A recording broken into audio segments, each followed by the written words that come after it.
Indian viewers कवितेची मराठी तोडीनुसार व्याख्या.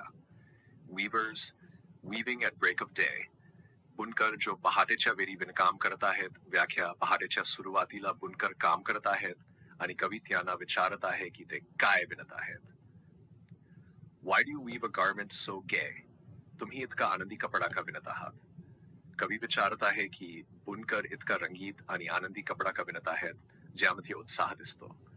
3. Blue as the wing of a halcyon wild. हलसियन पक्ष्याच्या पंखासारखा निळा. व्याख्या, कवी कपड्याचा रंग हलसियन नावया पक्षाच्या पंखासारखा सुंदर आहे असे वर्णन करतो. 4. We weave the robes of a newborn child. आम्ही नवजात बाळाचे वस्त्र विणत आहोत. बुनकर सांगतात की ते नवजात बाळासाठी वस्त्र विणत आहेत जे जीवनाच्या नवीन सुरुवातीचे प्रतीक आहे.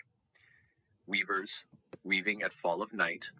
बुनकर जे संध्याकाळी विणकाम करत आहेत. कवी आता विचारतो की रात्रीच्या वेळी ते काय विणत आहेत जे जीवनाच्या मधल्या टप्प्याचे प्रतीक आहे. 6. Why do you weave a garment so bright? तुम्ही इतका चमकदार कपडा का विणत आहात? कवी विचारतो की बुनकर इतका तेजस्वी आणि शोभिवंत कपडा का विणत आहेत. Like the plumes of a peacock, purple and green, मोराच्या पिसाऱ्यांप्रमाणे जांभरा आणि हिरवा. कवी कपड्याच्या रंगांची तुलना मोराच्या जांभऱ्या आणि हिरव्या पिसाऱ्यांशी करतो जे वैभवाचे प्रतीक आहे. 8. We weave the marriage veils of a queen. आम्ही राणीच्या लग्नाचा घुंगट विणत आहोत.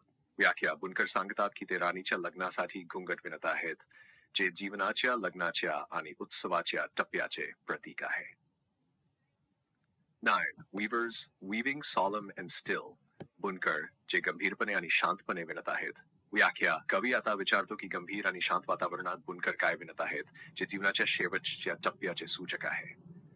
10. What do you weave in the moonlight chill?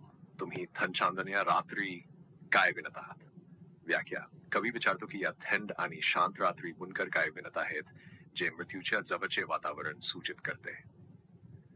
11. White as a feather and white as a cloud. पिसासारखा पांढरा आणि ढगासारखा पांढरा. व्याख्या, बुनकर सांगतात की ते पांढरा कपडा विणत आहेत ज्याची तुलना पिसा आणि ढगाच्या स्वच्छतेशी केली जाते. 12. We weave a dead man's funeral shroud. आम्ही मृत व्यक्तीसाठी कफन विणत आहोत. व्याख्या, बुनकर स्पष्ट करतात की ते मृत व्यक्तीसाठी कफन विणत आहेत जे जीवनाच्या अंतिम टप्प्याचे प्रतीक आहे, मृत्यू. सारांश, या कवितेत जीवनाच्या 3 मुख्य टप्प्यांचे वर्णन केले आहे: जन्म, विवाह आणि मृत्यू. बुनकर वेगवेगळ्या टप्प्यांसाठी वेगवेगळ्या प्रकारचे कपडे विणत आहेत ज्यातून मानवी जीवनाच्या प्रवासाचे चित्रण केले आहे.